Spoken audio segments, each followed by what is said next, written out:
নমস্কার বন্ধুরা, welcome to ED sports 9009।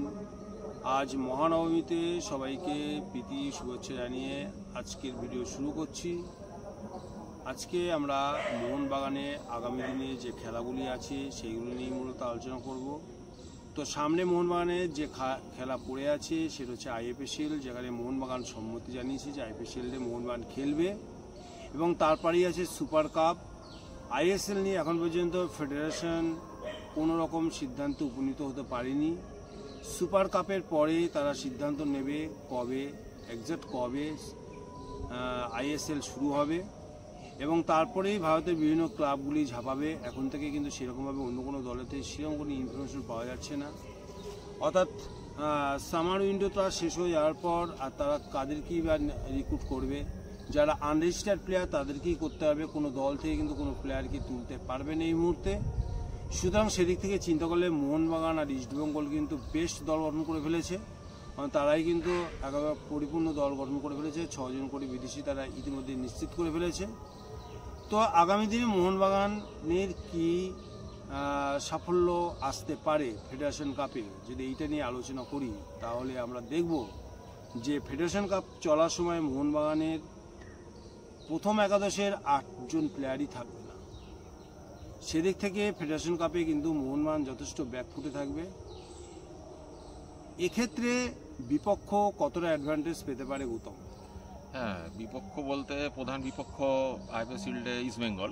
Obviously ইস্টবেঙ্গলের যেহেতু 8 জন থাকবে না মোহনবাগান, সে কারণে অটোমেটিক লুজ হয়ে গেল, টিমটা অনেকটাই লুজ হয়ে গেল। সেখানে ইস্টবেঙ্গলের 3 জন থাকবে না, আমরা যেটুকখানি জানি, আমাদের কাছে খবর আছে। হ্যাঁ, সেই কারণে টিমটা অনেক স্ট্রং হয়ে গেল ইস্টবেঙ্গলের মোহনবাগানের তুলনায় আইএফএসএলের ক্ষেত্রে।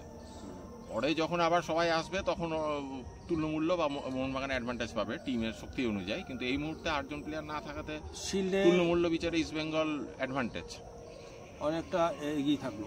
তো মোহনবাগানে যে 8 জন প্লেয়ার ক্যাম্পে ডাক পাচ্ছে তারা মূলত 2 উইঙ্গার, লিস্টান ক্লাসও লেফট উইঙ্গার, এবং রাইট উইঙ্গারে মানবীর সিং সবে চোট সেরে ফিরেছে, ওই শিবিরে চোট পেয়েছিলেন।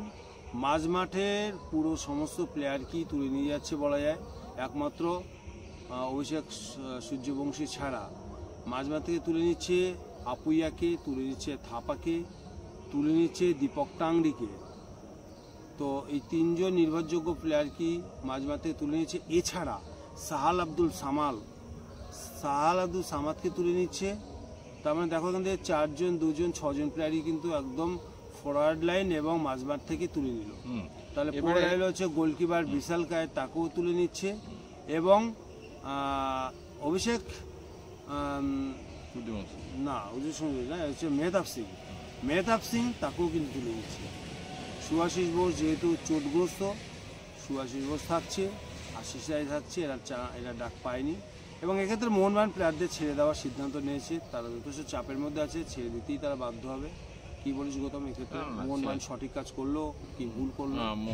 যেহেতু আগে যে ঘটনাগুলো ঘটে গেছে পরপর কাফা নেশনস কাপে, মোহনবাগান বাইরের ক্লাবের সাথে FC2 খেলবে বলে প্লেয়ার ছাড়েনি। এই মুহূর্তে যখন খেলতে গেল না, তো মোহনবাগান বাধ্য হয়েই ছাড়ছে। না, বাধ্য হয়ে না, ছাড়তে হবে। কাফা নেশনস কাপ ফিফা অনুমোদিত নয়, এটা হচ্ছে ফিফা অনুমোদিত। মানে ন্যাশনাল টিম যদি ডাকে তাকে ছাড়তে হবেই, নইলে পানিশমেন্ট হবে। ঠিক আছে, এক্ষেত্রে মোহনবাগান না বলার কোনো জায়গা নেই। ঠিক আছে, আগেটা না বলছিল যেহেতু ওটা ফিফা অনুমোদিত নয়, তবুও ফিফা অনুমোদিত না হলেও দেশের মান সম্মান তো জড়িত, দেশের মান সম্মান দেশের মান সম্মান জড়িত। সেটা তো আমরা আমাদের দিক দিয়ে বলছি, তারা তো দেখছে কোথায় দিয়ে পানিশমেন্ট হবে কি হবে না, সেই কেসটা দেখছে না, ম্যানেজমেন্ট তো তাই দেখছে। তো এক্ষেত্রে বাধ্যই তাকে ছাড়তে হচ্ছে। তো এইরকম একটা হিউজ পরিমাণ প্লেয়ার যদি দল থেকে বেরিয়ে যায়, তা দলের তো ব্যালেন্সটাই নষ্ট হয়ে যায়। তো জানা আছে কিনা জানি না, খালিদও কিন্তু বলেছে ফেডারেশনকে যে নিশ্চিত করতে হবে প্লেয়ারদের ছাড়া। বিভিন্ন জাতীয় ক্লাব থেকে, বিভিন্ন ক্লাব থেকে ন্যাশনাল টিমে যারা আসবে তাদের আশাটাকে নিশ্চিত করতে হবে। ও যে লিস্ট দেবে সেই লিস্ট অনুযায়ী প্লেয়ারদের ছাড়া নিশ্চিত করতে হবে বলে আবেদন করেছে। সে তো তার কথা বলবেই, কারণ আগেরবার যাদের চেয়েছিল তাদেরকে পায়নি। এবার এক্ষেত্রে যদি সেই ক্লাব যদি না ছাড়ে, এটা দেখতে হবে ছাড়তে পারি কি পারে না। আমার তো মনে হয় ছাড়তে হবেই। ন্যাশনাল টিমে ডাক পেলে তাকে ছাড়তেই হবে। যাই হোক, রেকর্ডে তো লেখা থাকবে না যে মোহনবাগান 8 জন ন্যাশনাল ক্যাম্পে যোগ দিয়েছে বলে মোহনবাগান টিম লুজ হয়েছে। রেকর্ডে লেখা থাকবে রেজাল্টটা। সেখানে এখন ইস্টবেঙ্গল, শক্তিশালী ইস্টবেঙ্গলের কাছে যদি এই দুর্বল বি টিম মোহনবাগান হেরে যায়, সেটাই রেকর্ডে থাকবে। রেকর্ডে থাকবে না, আলোচনার মধ্যে তো আমরা আনবো। হ্যাঁ, আলোচনার মধ্যে সেটা তো অবশ্যই আমরা আলোচনাটা করবোই, কারণ মোহনবাগান আমরা এটা আমাদের প্রচার করতেই হবে। মোহনবাগান যে টিম নিয়ে খেলছে সেটা কিন্তু নিশ্চয়ই 1 নম্বর টিম নয়। এটা এবং দর্শকদের বলবো তারা খুব বেশি আশা যেন না করে আইপিএল, সেটাই বলার। এবং গালাগালিটা যেন কম দেয়, কারণ হচ্ছে এমনি গালাগালি খেয়ে ম্যানেজমেন্টের অবস্থা বুঝতে পারছি কথাই যাবো। এবং তারপর যদি আবার আইপিএল শিল্ডে কিন্তু মোহনবাগান কিন্তু এই মুহূর্তে একাংশ মোহনবাগান দর্শকদের একাংশ বলতে শুরু করেছে যে সব টুর্নামেন্ট ছেড়ে দিলে আইপিএল শিল্ডে চ্যাম্পিয়ন চাই, হতেই চাই, কিন্তু ইস্টবেঙ্গল অত সহজে ছাড়বে না। বুঝো যথেষ্ট মানে ক্ষুদ্রধার মস্তিষ্কের কোচ, যতদূর জানি। এটা মলিনার পরীক্ষা বলা যেতে পারে। এই বি টিম বা যারা থাকলো জুনিয়র টিম নিয়ে মলিনার এটা পরীক্ষা, বড় পরীক্ষা। মলিনার পরীক্ষা হয়ে গেছে। মলিনাকে যা চেনার দর্শকরা চিনে গেছে। তুমি ভালো ভালো খাবার দাবার দেবে, ও যেরকম তেমন রান্না করলে মোটামুটি খেতে লাগবে। একে যদি তুমি বাজারের থার্ড গ্রেডের জিনিসপত্র যাও, কোনোদিন ভালো রান্না করতে পারবে না। সেটাই পরীক্ষা। এবার তো থার্ড গ্রেডই পাচ্ছে, কি করে সেটা দেখা। মানে কিছুই না, এখানে একমাত্র বিদেশিরা যে 4 জন খেলবে, মানে ফার্স্ট 11-এ যে 4 জন খেলবে তাদের উপর ডিপেন্ড করছে তাদের পরীক্ষা। বিদেশিদের বলটা দেবে কে? মাঠ তো সবই তাদের করে নিতে হবে। মাঠ করো, তোমাকে মাঠ থেকে নিচে নেবে। আর একদম ডিফেন্সে আছে, মাঝে তো কেউ নেই। মাঝের প্লেয়াররা তো সব চলে গেল ক্যাম্পে। আরে না গেল, তো দায়িত্ব তো নিতে হবে। সেটাই সেটাই বলছি, এটা মলিনার পরীক্ষা। নতুন প্লেয়ার তৈরি করে, নতুন প্লেয়ার তৈরি করবে না, ওই ভদ্রলোক নতুন প্লেয়ার তৈরি করার মতো নয়। আর জুনিয়র টিম থেকে যে নেবে, জুনিয়র টিমের আমরা ক্যালকাটা লিগে দেখেছি কেমন খেললো মোহনবাগান। না সেরকম বলার মতো কেউ নেই। জুনিয়র টিম থেকে নিয়ে তো হবে না, তো জুনিয়র টিম থেকে নিতে হবে, কারণ নিতেই হবে। 11টা প্লেয়ার তো তৈরি করতে পারছে না। হ্যাঁ, কোথায় নিতেই হবে। তো আর কোনো অপশন নেই তো না নিয়ে। একমাত্র চান্স তো মনোবল মোহনবাগানের তলানিতে চলে যাবে। আমি বুঝতেই পারছি যদি ইস্টবেঙ্গল কাছে আবার হারে ডার্বি, হারলে পরে মোহনবাগানের মনোবল তলানিতে অবশ্যই যাবে। তারপরে সে শিবির থেকে সে যোগ দেওয়ার পর আবার এক সুতোয় গেঁথে মলিনা সেই টিমকে সুপার কাপে নামিয়ে আবার সাফল্য পাবে। ওদিকে নর্থ ইস্ট, এদিকে ইস্টবেঙ্গল, নর্থ ইস্টের টিমটা ভালো করে দিয়েছে। হ্যাঁ, এরা কি ছাড়বে নাকি? এরাও তো প্রধান দাবিদার। সুতরাং এবছরটা মোহনবাগানে যে ভালো যাবেই না সেটা প্রথম থেকেই বোঝা যাচ্ছে। না, পরে যখন আইএসএল শুরু যদি হয়, আইএসএল হলে তখন আবার পুরো টিমটা পেয়ে যাবে। পুরো টিম পেয়ে যাবে তো আমি বলছি, কিন্তু প্রথম থেকে প্রথমে দুটো টুর্নামেন্টে মোহনবাগান খুব বেশি ভালো এই ধাক্কা সামলে উঠে এত সমালোচনা ঝড়। এই মুহূর্তে মোহনবাগানের বিদেশিরাও চাপে আছে, ব্যাকফুটে আছে। তাদেরকেও বিভিন্নভাবে ট্রোল করা হচ্ছে। তা মেন্টাল একটা থাকে না, যে মেন্টাল। গত বছরে কলার তুলে বিদেশিরা কিন্তু রিপোর্টারদের সামলে ছিল, এবার কিন্তু অত সহজে পারবে না। ঠিক আছে, সুতরাং সেই সমস্ত মানসিক চাপ সহ্য করে ফুটবলে ভালো কিছু পারফর্ম করা, ভাই আমি তো এটাকে খুব একটা মানে সহজভাবে দেখছি না।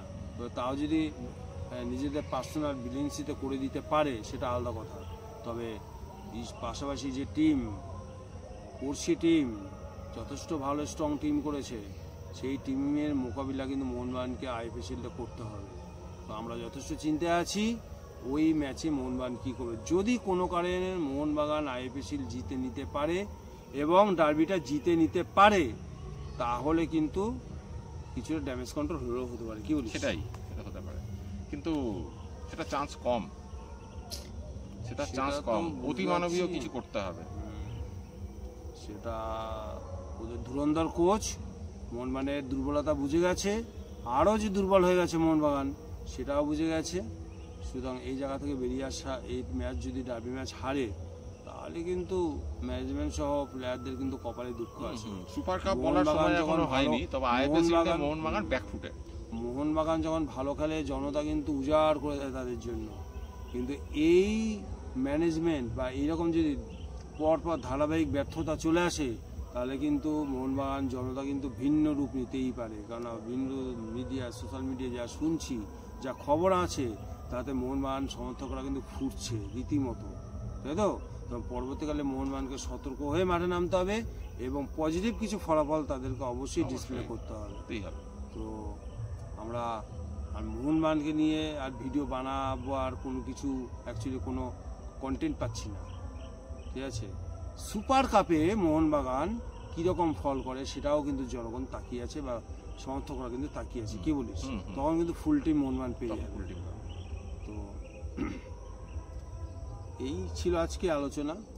আবার নতুন কোনো ভিডিওতে আবার তোমাদের মুখোমুখি হব। তো ভিডিওটি ভালো লাগলে লাইক এবং শেয়ার করতে একদম ভুলবে না। আর যারা এখনও চ্যানেলটিকে সাবস্ক্রাইব করোনি, কেন এত ওয়েট করছো? সাবস্ক্রাইব করে ফেলো নতুন নতুন ভিডিও আপলোড পাওয়ার জন্য। আর এই ভিডিওটা দেখার জন্য তোমাদের অসংখ্য ধন্যবাদ। আবার দেখা হবে, বাই।